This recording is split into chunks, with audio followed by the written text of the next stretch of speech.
So we're going to get started. It's about 7:05 exactly. I'm Rachmi Chaim Drizin.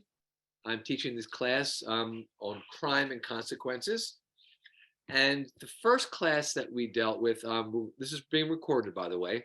If you want to ask a question, if you look on the left side, if you look in the there's something called reactions on your screen on your Zoom, and there'd be something to, if you want to make a comment, raising our hand is the best way where it goes. I'll see that.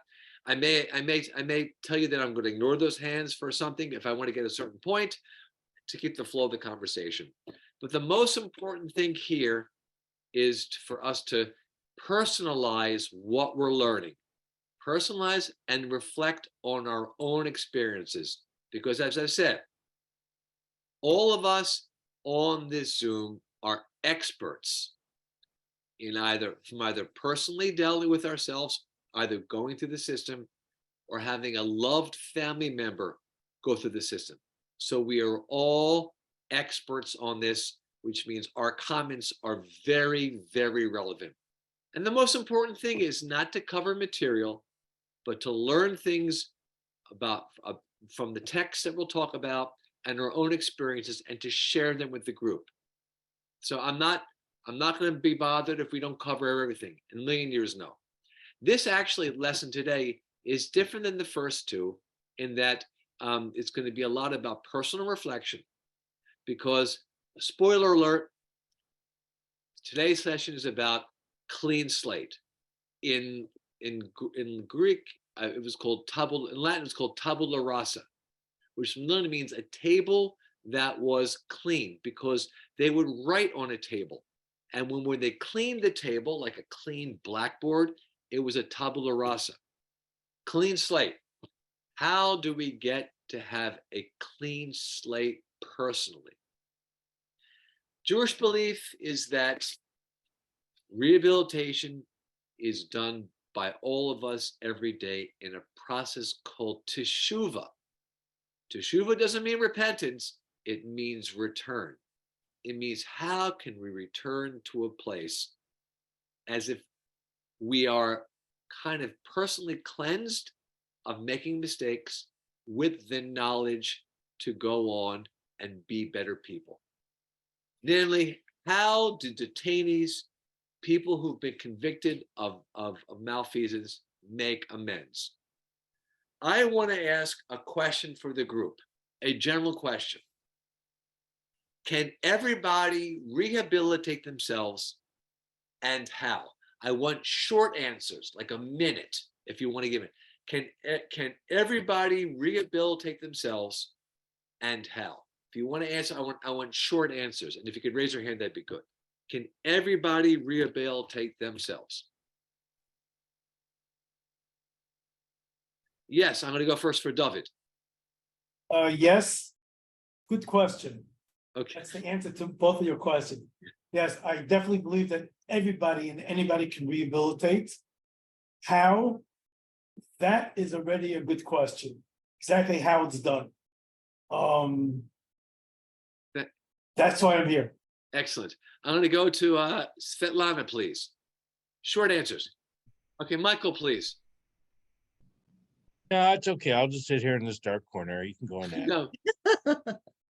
Do repentance, Michael. Answer is yes, and I think it's mitzvot. I mean, essentially, the world sees us as flawed, even dangerous people.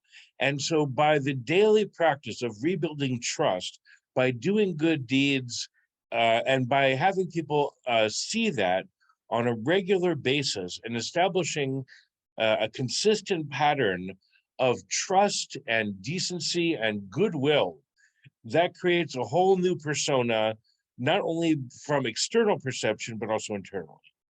Wonderful. And now, Abby, please. I think essentially our essence has never changed. So essentially we are good and we're always connected. What takes us off the path is what I call tape recordings, early childhood trauma, issues. And those things are actually superficial to us. They're not who we are essentially. And therefore, through cognitive therapy, through work on ourselves, we can get control of these because they aren't really who we are.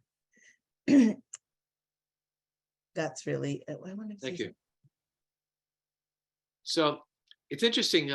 The materials that I have talk about the goals of the class. And I dare say that the answer to this question, the idea is that some people who take this class in general, not this class here, they may think that some people may be so bad that they are beyond help.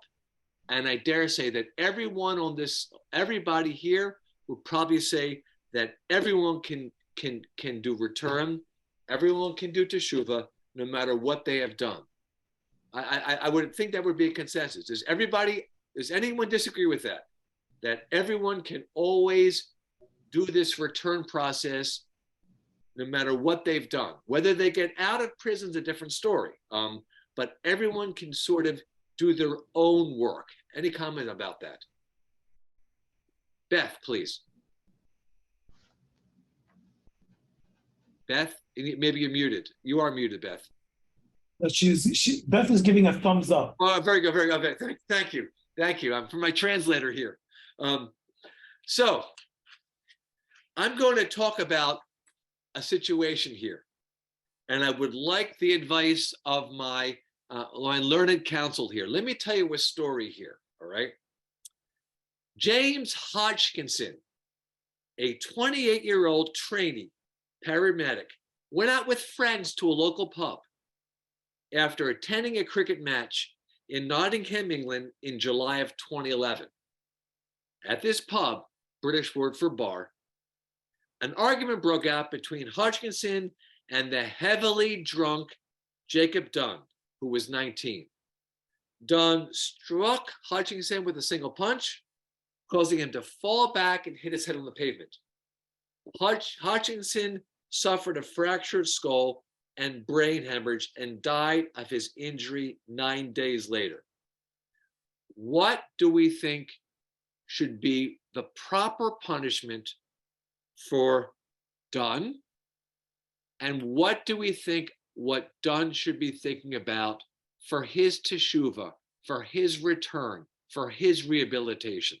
I want to have answers from my learned counsel here. It's a bar fight, it's one punch, and somebody dies. Michael. Yeah, thanks.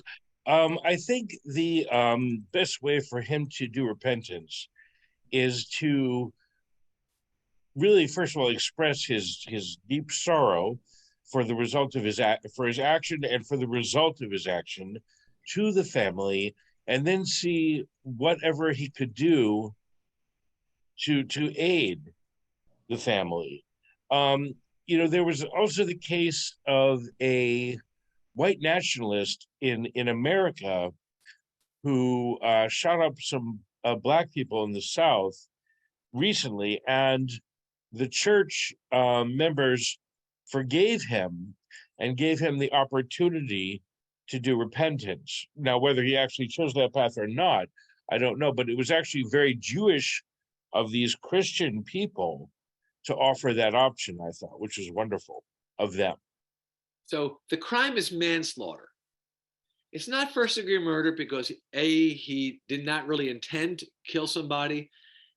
He was drunk, but he hit somebody and caused their death. The rehabilitation process, you said, you should be giving an offering for him to do that, to be able to express, to understand his consequences. We would all agree, I think, that this man, because he took another person's life in a bar fight, should spend some time in prison. The question is how much. To me, it would be bar fights are usually voluntary manslaughter. They're not first-degree murder. They should be. But the question is about the process here. I'm going to go to Svetlana. What should be the process here? Go ahead. All I'm giving is those facts. The facts is that a drunk 19-year-old got in a bar fight with somebody, punched him, the guy fell back and died. Are you saying that there was no crime there in your view? Let's just say, I will tell you, a spoiler alert, it is a crime. He's going to go to jail. He's going to go to prison for years. The question is, what is the rehabilitation process for the 19-year-old heavily drunk Jacob who strikes someone else in a bar fight and ends up murdering him? People sometimes have to pay restitution, like money wise, their fines, etc. But with a crime involved, and this would be considered under every system that I would know as voluntary manslaughter. It would be like third degree murder, we would say, and the idea is that, could we think of a rehabilitative process? He's 19 years old. We don't want to put him away for so long that it comes out of a hardened criminal. I'll say he has no criminal background. And I'll say that he's never done anything like this before, but he did take a life. The question is that, would you think, should he be doing more of a general thing when he comes out? Like maybe have to do like sheriff's work crew, or should he be doing something particular that would give benefit to the victims? All or part of the rehabilitative process. I'm going to move now to Chris. And it's real quick. I want to second pretty much everything that everybody's talked about. I also want to say that prison won't help him or help the victim's family. But Ramel, you're correct. He is going to prison. That being said, I like what everyone said, but no one's mentioned the mitigating or aggravating, in my mind, factor of alcohol. And that has to be a complete abstinence overnight with no bargaining there, because that's the one factor. If you extract from the situation and remove it, this doesn't happen. If he wasn't drunk, he wouldn't have hit the guy. Exactly. And he was very drunk. Unfortunately, bar fights happen. Let me tell you a story of a client of mine. All right, you tell me. I want people to tell me what they think. What was it, a crime, and what the punishment was. Client of mine goes to I don't know if you have any Mexican friends, but they throw big parties. I was at one the other day with it was before the 3 weeks, but I was for a 2-year-old's a 2-year-old's birthday party, and there's great music going on, people doing salsa, people drinking beer, people doing tequila. So my client goes there with his best friend, and he has got a legal gun, okay? Shows the gun, passing around, people looking at the gun, has the gun, right? My client, by the way, just asked his fiance to get married. Everyone's all happy. These are two families getting together for a 2-year-old's birthday party, right? Dancing, drinking, tequila, etc. My client wants his friend to leave with him, his best friend. His friend says, I don't want to go. My client reaches back, takes out the gun, and says, let's go right now. But guess what? He pulls the trigger. Bang, guy's dead. Is that a crime? And you tell me what you think the punishment. My client is 30 years old, no record. His best friend, who he just shot, 30-year-olds no record. They've all been drinking. Is it a crime? And what's the punishment? Let's go. More like let's go. More like you're coming with me to his best friend. Let's go. Let's leave the party. He was not charged with felony murder, by the way. He was just charged with murder, first-degree murder. Prison, 20 years for the murder, 25 years for using a gun. That was the minimum that the judge could give him. Because so I've seen things like this. The bar fight, okay. They went to the bar not going to fight. This guy went to this party not intending. I've seen situations like this. He felt the family, his best friend, he wasn't trying to kill him. He was just trying to be like funny. But if you point a gun against somebody, even if you're drunk, even if you don't intend to shoot them and they die, that's considered by the state as first-degree murder. I've seen situations. I'm going to go to Abby to ask for her comments about the general situation we're talking about, please. Abby. Okay, so I just wanted to say that I disagree with incarceration in this case, and I don't disagree with incarceration in every case. Okay. Because it doesn't look like they have a pattern of hurting people. If they're out, they're not dangerous. Yes, they were in the wrong place in the wrong time. They should not be drinking like that. Sorry to sound like a mother. They should not have guns on themselves. I agree, but it's a wrong place, a wrong time. And prison will not fix that. I mean, they'll feel sorry. Hopefully they won't be in the wrong place, but they're not people who would go out and repeat this crime. Excellent. If I had a choice, I'd send them to a Levirate city. I'd have them run to a Levirate city, like in ancient Judaism. They'd run to that city which is, I better describe that. That's a place, a city where the priests would live, a holy city, and the people would run there if they committed an inverted murder, and they would live there in some holiness with the priests. And really, prison is useless because a person has a mission in life. They have a soul. And if they're in prison, they cannot complete that mission. The Rebbe writes this. And if you can't complete your goal in life and your mission and you're just rotting, what's the real purpose? You're not really doing tshuva. You're not improving yourself. You're not going to repeat the crimes. You're not dangerous to anybody. You haven't really helped the other family. I happen to agree, unfortunately, with Chris at this point. I'm sad to say that, Chris. But I'm just joking, Chris. We would agree. It seems like you said that the goal of rehabilitation should be an essential part of the punishment. The goal of rehabilitation should influence the way we punish. That's what you're saying here, completely. And that's something which we talked about in the first session here. These are real life situations here. I'm going to go to Linda because I haven't heard her speak yet today. Linda, please. To another situation. So now we'll get back to you later. But I want to move to another situation because I want to ask my panel here what they think should be the rehabilitation process. So, second situation. This is a white collar crime. Stacy of North Naples, Florida, has been arrested on suspicion of embezzling more than $140,000 from her former employer between 2011 and 2014. Stacy was an office manager responsible for managing all the business accounts at this air conditioning company. She's suspected of writing checks to herself under the guise of reimbursement for office expenses she had paid from her own personal account. Police charged that she was not authorized to do that, and then the company did not receive the services supposedly paid for. Let's assume she's guilty of embezzling $140,000. What should her rehabilitation process be like?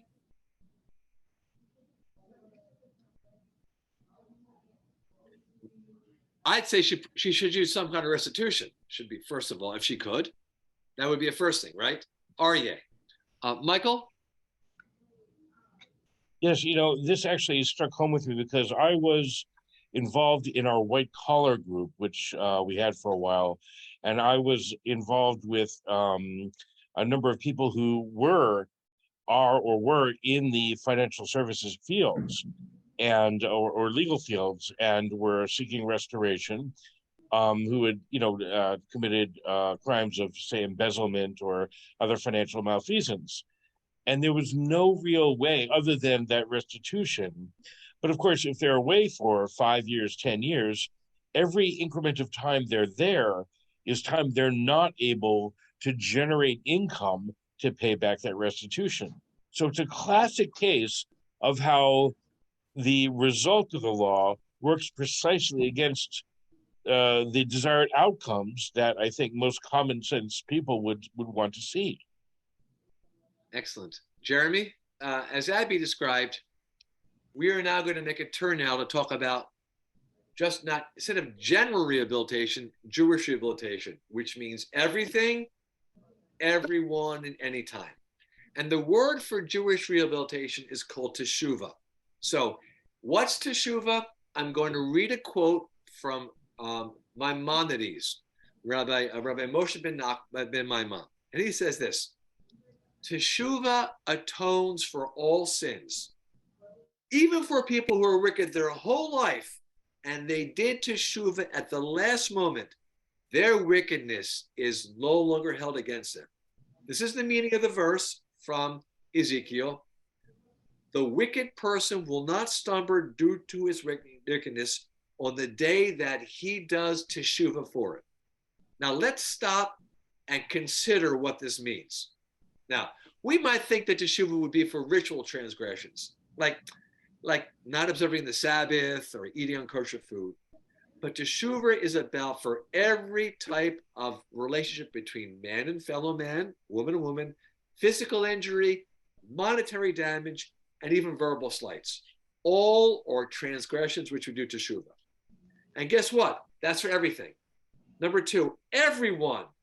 Maimonides says every person can do teshuva, which means return. I don't want to use repentance here. Literally. It's not for generally good people. It could be for people who've been thieves or murderers their whole life. They can all do teshuva. And at any time, it is never too late. Even if a career criminal is lying on the deathbed, he can still do teshuva for all of his transgressions. Can I have the first slide, Michael, please? The one that says confessions on the top.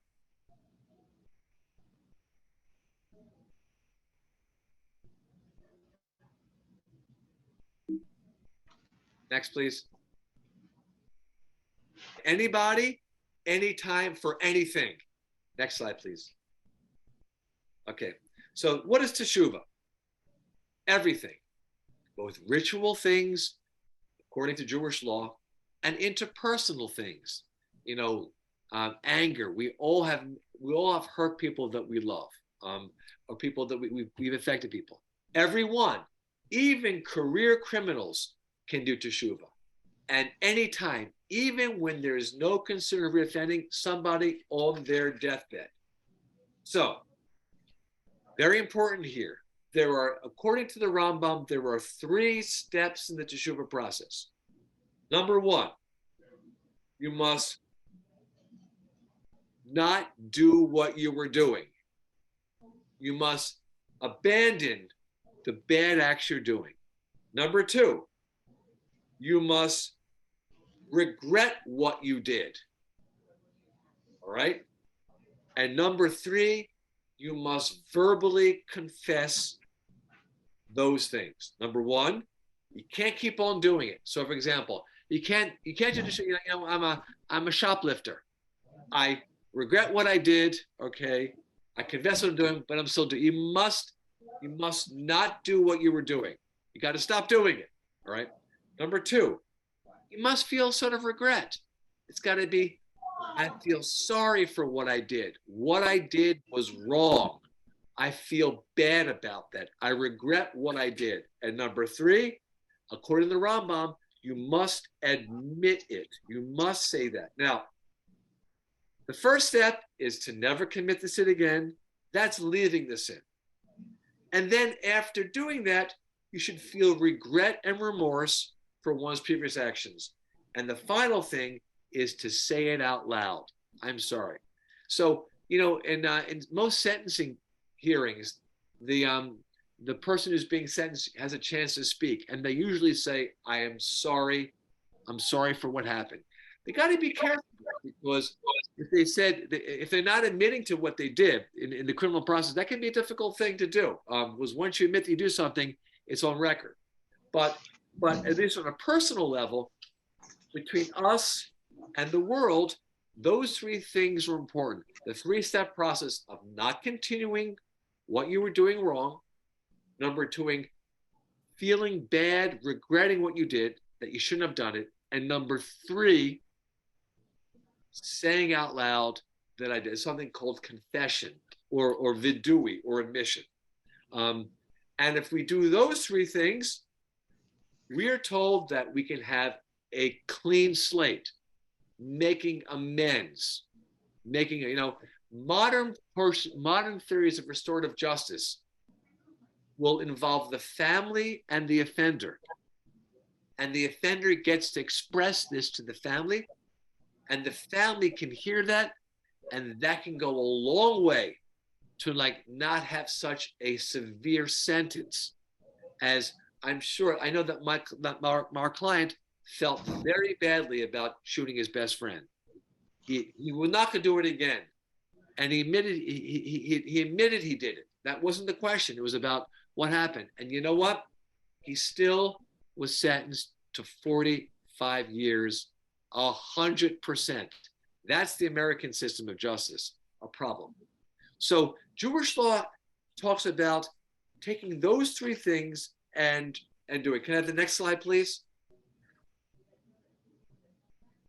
So, resolve not to reoffend, regret, and verbal confession. That is generally between us and God that takes place. That is the process that we go through the month of Elul, which is before Rosh Hashanah, and the 10 days of return, the 10 days of Teshuvah. Now, this does not involve restitution for financial damages or appeasement of the victim. That's not part of that here. That's something that's more important on money. Like if you steal from somebody, you got to give it back. Usually there's a penalty involved. When you make a transgression, you need to feel regret, meaning like, I did something wrong. And it doesn't have to be oral. I mean, there's a verbal confession. I made a mistake. I did something wrong. But the regret, God knows the heart. I mean, Abby told me, I said we're going to move into the Jewish law. God knows the heart. So, in an incredible kind of thing, we are told, now, that doesn't mean he's not going to be punished. But if, it's kind of a very strange, I remember hearing this, like, what if the worst monster in Hitler and the worst monster in history, Adolf Hitler, is on his death, he feels regret and admits it and doesn't, in a strange way. It's a weird thing, because the story, the Talmud, he can do teshuvah. The story of a guy named Eliezer ben Dordir, a rabbi, who committed every kind of sin in the world, and then he tried to do teshuvah, and he asked the mountains, he asked the sky, and then he heard, it's all up to me.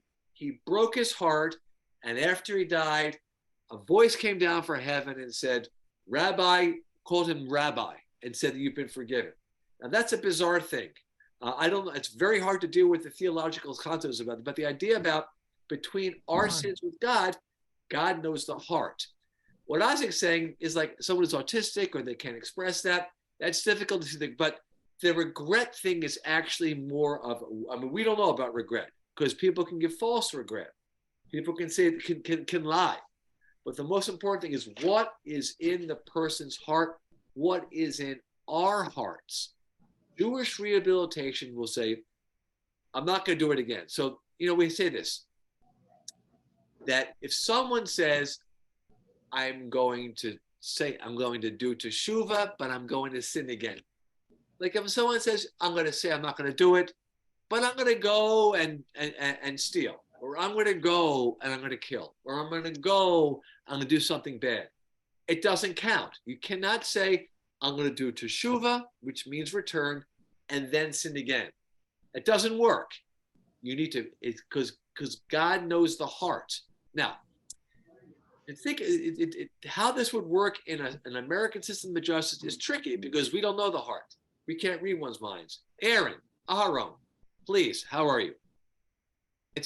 We need to judge people on what they say. We need to judge people when they say. So that's why in sentencing, people are giving something called the right of elocution. They're allowed to say something beforehand. And most judges want to hear remorse. They want to hear remorse. Of course, guilty. And so therefore, they'll say things like, I'm so sorry this happened to your family, X, Y, and Z. I was there. I did not mean for that. But if they plead guilty, it's a different story. But they're not going to say these things if they plead guilty because the penalty will already been arranged. Namely that if you plead guilty, you're not going to go on record as saying why you're sorry because there's been an arranged sentence between your lawyer and the state's attorney and the judge. But in other cases, so the people are if you're not going to plead guilty, they got to be careful what they say at the sentencing hearing because it could forego their chance of going for actual innocence. Meaning that if they say something, they don't want to admit there if they still think that they're trying to challenge their finding it guilty. So it's difficult. We are learning about Jewish law here, we're learning about what I would say a higher system. And this is something that about, and what does it mean for us to be rehabilitated? Jewish rehabilitation means you say, I am not going, called aziva, I will not do this again. I'm sorry, can I ask you Please, something? please go ahead. And a lot of times, People are found guilty of things, they may have done something bad, but usually what they've been charged with and found guilty is usually much more because the state charges much more. So they got to be very careful about what they say, which is why lawyers will tell the clients to shut up. You can't be talking about it because you can say things that can hurt you, because usually you are overcharged. In most cases, you are overcharged by too many things. There's more of a vengeance kind of thing. So you've got to be careful. But Aaron, in prison, no one did anything. No one did it. Usually, most people were doing something wrong when they got arrested or when they're found. It isn't, because if not, the system has a lot of problems. But in my experience, I just lost a case last week. One of my biggest cases, I'm not a lawyer anymore, I'm a public defender, but my guy who was 15 years old and he was found guilty of two murders. He did not do that, but since he was 15 years old, he got resentenced. He's out now, all right? But we were doing his case about whether or not he was actually innocent, in which one of two witnesses came back and said she never saw anything. She was told by the police to do this. Another witness, the person who was shot, said this person didn't do it. And even with two recanters, it's a shame because the guy is innocent. I believe completely. One of these few cases that I've had that I completely believe my guy was innocent. The original theory was that it was people on the ground who came up and shot people in the car, and then all of a sudden it's a drive-by. Very different situation. I lost that case. Sad thing is that the 18-year-old, my other client, they were co-defendants. He's never going to get out because he was 18 and not 15 when he was charged with the murder. So I've seen this firsthand about problems with that. I've seen it. There was no confessions either. I've seen this. For him, he's going to go through life as a felon. He's out now. He's going to get married. But the other guy is never going to see the light of day because he's got 2 life sentences against him for a murder that we truly believe he did not do. The system has a lot of problems. But for us, thinking about the process, it's about, we can say that if you think you really can't do teshuvah, if you think, you know what, I'm going to do it again. Doesn't work. And as Aaron says, people were like, once I'm out, I'm going to do back X, Y, and Z. I'm going to gangbang. I'm going to do X, Y, and Z. That doesn't work. That doesn't work. Even though the folks could have gone through all sorts of, there's a lot of programs in prison for like anger management, alcohol, drug addiction, getting job certification. They can pick up a skill like barber or some kind of metal skill. They can learn that there. That's good. The regret, if people are sociopaths' heart is kind of separate from them, hard for that to happen. And also the confession part, we're not going to generally hear that except in a plea when somebody pleads. And as Abby said, most people plead guilty. Most people plead guilty in prison. How about comments about this threefold process? If you think it's sufficient, should there be more about for persons for Jewish rehabilitation, about resolve not to do it again, regret one's heart, and also confess. Abby? The Jewish criminal justice system had a third partner, and that was God. And so what happened if the judges did not meet the stringent criteria to convict somebody, they let them go. And if they convicted somebody to death or something every 7 years, they were called a killing court. Why did they let them go? Because they trust in God's punished, even if the criminal justice system didn't stop them. And the purpose of punishment or death or anything was tshuva. It was a feeling that the person had to cleanse their soul. That's why they never used incarceration. Or very interesting circumstances. They never incarcerated because it prevented the opportunity for tshuva. So there was a trust system there that we don't have. So they could let a person who was a killer out onto the street because they said, God will get him. It'll happen to them. And that's a system that I don't think we could follow today.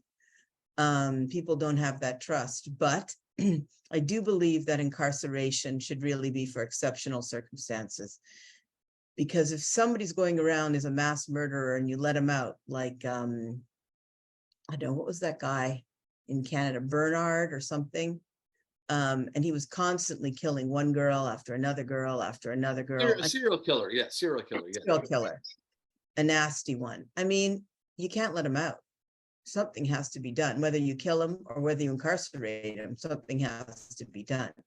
But if you have a guy who's 18 years old and he got drunk and he's in the wrong place at the wrong time, what's the point, right? Or if somebody's a compulsive stealer, just take them away from money. Or somebody has a computer addiction. We can call it pedophilia if you like.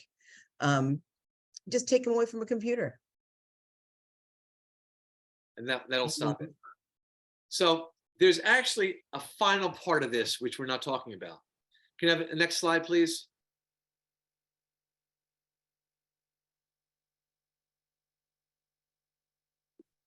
Next, please. All right. Next, please. Okay. Next, please. Next, please. Okay. Can you move back one, please? Thank you. All right, and one more. I'm sorry. Great. Thank you. So, a teaching from Rabbi Elazar of Worms. He says this: the final thing that every returnee should do is to inspire others to do teshuvah by teaching and instructing them to follow the correct path. The returnee should caution people and inform them of the negative consequences of transgression, the reward for following correct path, and how God accepts returnees. That is what King David said when he prayed to God about his sin. I will teach transgressors your ways so they return to you. So a returnee must change himself, but also inspire others. So there was, something called Scared Straight. This was years ago. They would bring young toughs into prison so they could meet with hardened detainees who would tell them what it would be like for them to come in, to scare them, others. So we see in this chart here that how do you counter your self-centeredness? Heart for prayer, charity, humility. And how do you help others? Examine all of your contact, distance from the object of the sin, like no computers, no money, and inspire others. It's the inspiring other thing that I want to talk about now. The job, because everyone on this Zoom has had a relation with the system, and about the idea of, and I know one thing great about Hinda is Hinda has many groups, white collar group, other types of group, people to talk about what they did, but the inspiring others about how telling your life stories and how you got to be, you're all out now. No one's in prison here. Okay. That's the part I want to focus on. How can we help? How can we inspire others with our experiences? And I'll take comments, please.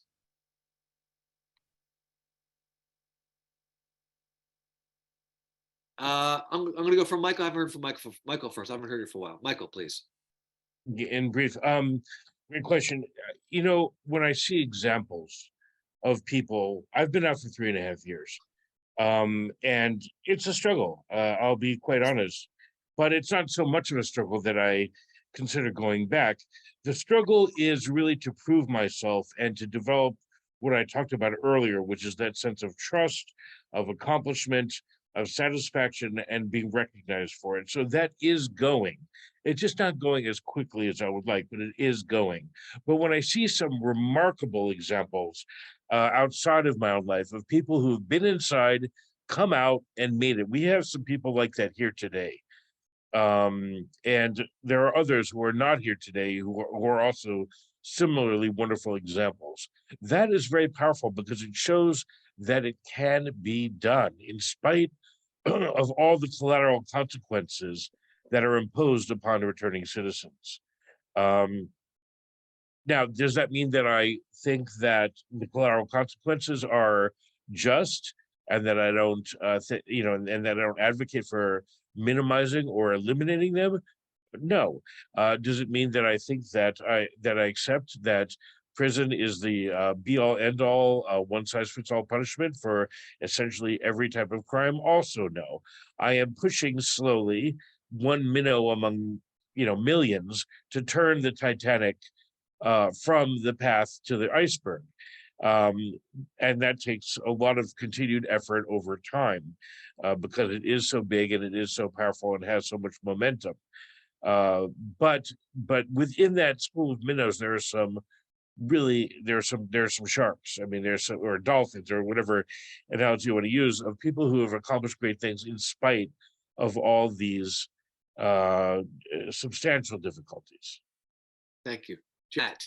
Yeah. You just say in that sense, but I mean, because you were in prison and you lived through it, and you're out. You've got a lot to share. You've got a lot to share about that, and about the process that got you there, and and all of that. So you've acquired a sort of wisdom, and to be able to use that to inspire others, and to help them along their ways, to inspire other returnees, I think would be a very important part. It seems, according to Rabbi Eliezer, Aryeh, you have a comment about this? About all very much in favor of rehabilitation, and that in America, that the whole sentencing thing, which is based on retribution, was incorrect for using people and the power that people can do to make the world better by locking away for a long period of times, was not good at all, except in the most extreme situations. Aharon, please, about inspiration. So, I'm going to ask Abby for her comments, please. I just want to say that there's some people in this room, I don't want to say names, who are heroes to me. I'm inspired by them.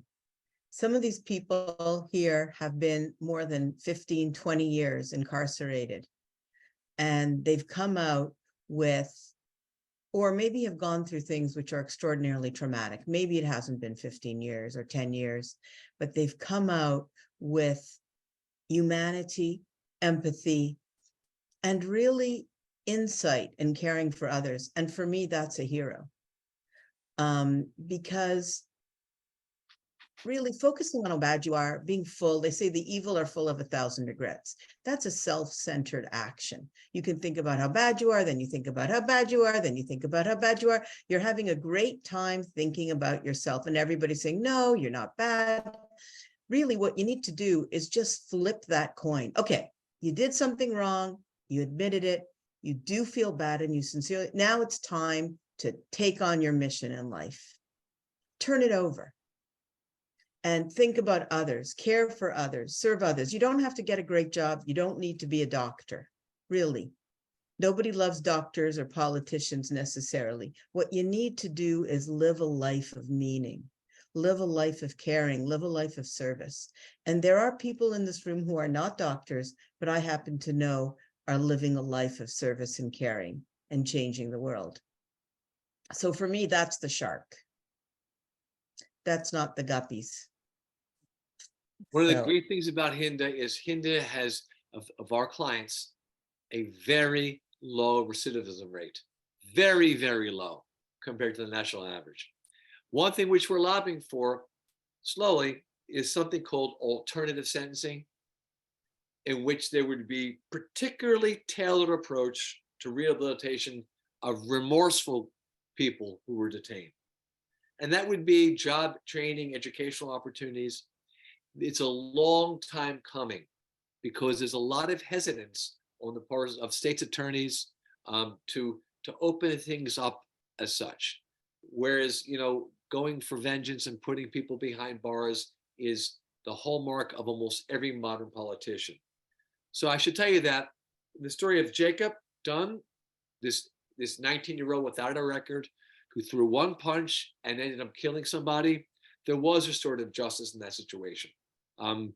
He did go to jail for a little bit of time, but he also was able to work on it because he felt tremendously remorseful, even though he took a life. His blind drunkenness and that one punch was in his remorse and his working got him back into the system.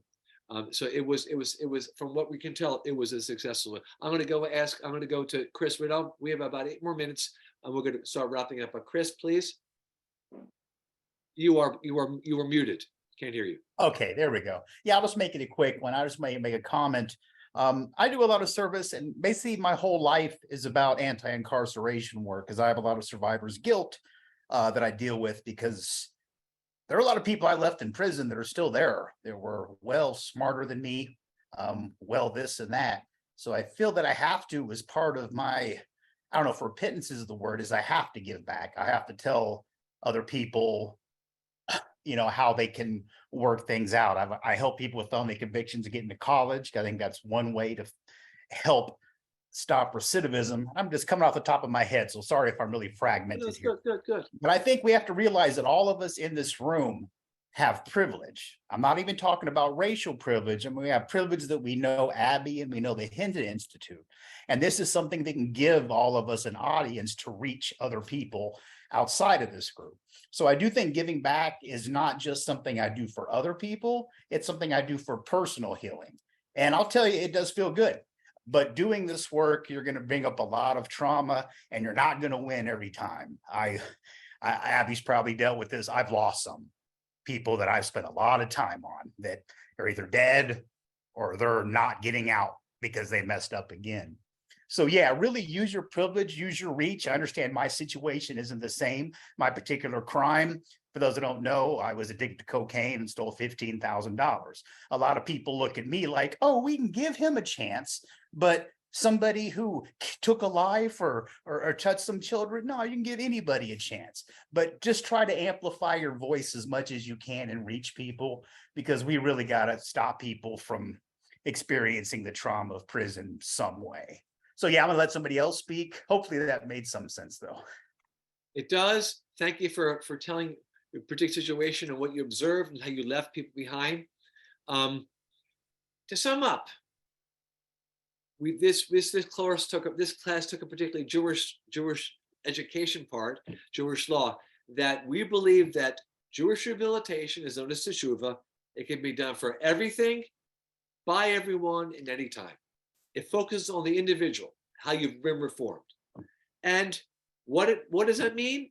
3 steps: resolution to never reoffend, remorse, and verbal confession. Ideally, there be restitution to the victim and appeasing the victim emotionally.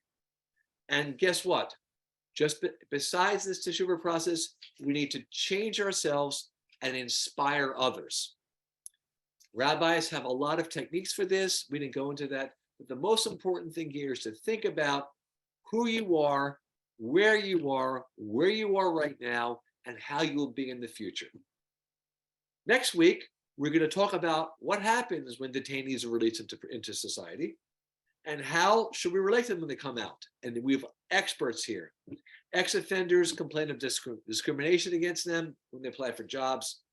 But employers argue they have legitimate safety and trust concerns. Is there a way to balance these concerns? This is for next week. In last week's lesson, we learned that everyone can do teshuvah, but now, how do we know that it can be actually really done? So I'm looking forward to next week, and that's going to be the last class of this four-part. There will be one that will come up much later in August, as I see on the schedule, because the week after that is going to be the saddest day on the Jewish calendar. It's the 9th of Av. We're not going to be meeting, but we have one more class of this first 4-part, looking about what's going to happen with offenders are released. I wish you all a good week. I'm going to leave. If Abby wants to stay on for a little bit, she's more than welcome to do that, but I'm going to sign off now because I have other things to move to. So pleasure learning with you. Looking forward to next week. All the best. I'm leaving. Thank you. Thank you, Richard. Yeah. Hold on. I can stay here and chat with people that just Please. wanted to add a bit, but I'm gonna have to give it a few minutes because I've had like a really crazy day. Like really like one of the worst days, Oh, but I'm very cheerful about it. Excellent. So, you All are the best. one of your many strengths, Abby. yeah. So anybody who wants to just chat, I'm welcome to chat. Anything you guys want to say? Yeah, I got something I'd like to say. This is Aaron. Okay, Aaron. Okay, so, you know, Thing about you, Aaron, is you've really been through the ringer. I think they told you said that when they met you, they said this guy can't find insight, and you haven't come through it like patting crime on the back. You haven't come through it disliking other people. Or pretending that crime is good. You still have some hard-nosed attitude that we don't burn ourselves out, because for every person that doesn't make it, there are 3 people that do. And we need to focus on the ones that do make it and not necessarily focus on what doesn't go right. And then that bolsters us, I think, because your impact is huge, Aaron. You think your impact is one thing. I think your impact is another. So, Svetlana, do you want to say something? Yes, very short. I perfectly agree with you, and I'm proud of you. 100% agree with you. Like to police our own. That is a viewpoint in law that I was seeing in Canada. And that happens in Native communities because they have legal rights to police within their own reservations in some cases. Does anyone have, Jeremy, you're not muted. Anybody else want to talk? Last thing. when you just said the Native Americans, I'm sorry, Abby, when you said that, I always thought they had like their own reservation police. Hasn't that always been the case? In Canada, it's a very complex legal system because some of the reserves actually are under English law. Some of them are Canadian and some are independent. They're not actually subject to Canadian law.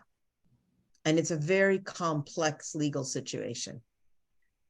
And sometimes to their detriment. To the detriment. But sometimes they do very unusual things. For example, there was a very famous case that there was tremendous child sexual abuse in one of the reserves because they had been inside these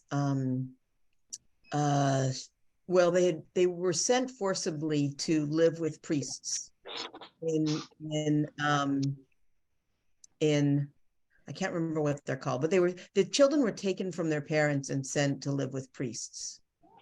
And then the priests abused them physically, sexually. Many of them died and couldn't be accounted for. They were starved. Some tried to run away and they died on the way. So when they came back to the reserves, there was tremendous alcoholism, which was an addiction for them.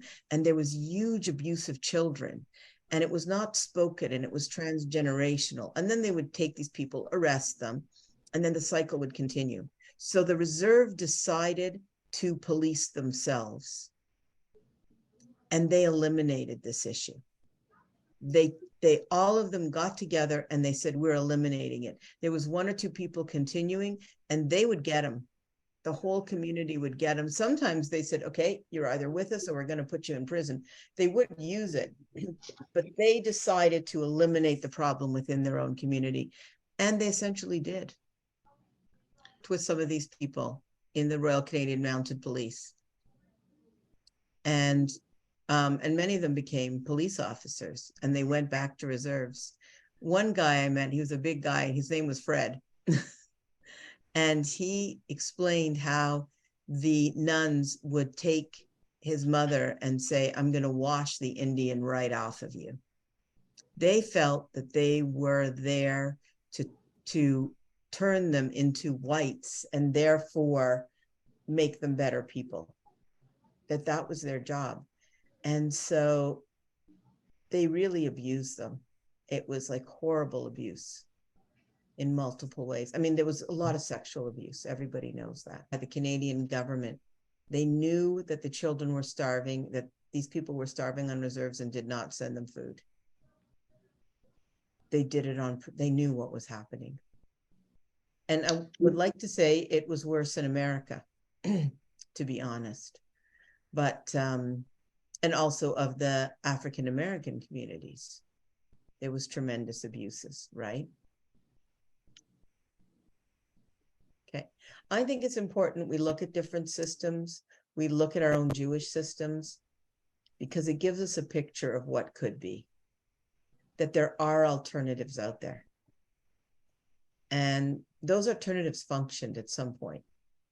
So this isn't the only solution. And I think it's important to know our own tradition. So on that note, I'm going to let us all go, okay? Okay. Travel safely, Abby. Yeah, I should make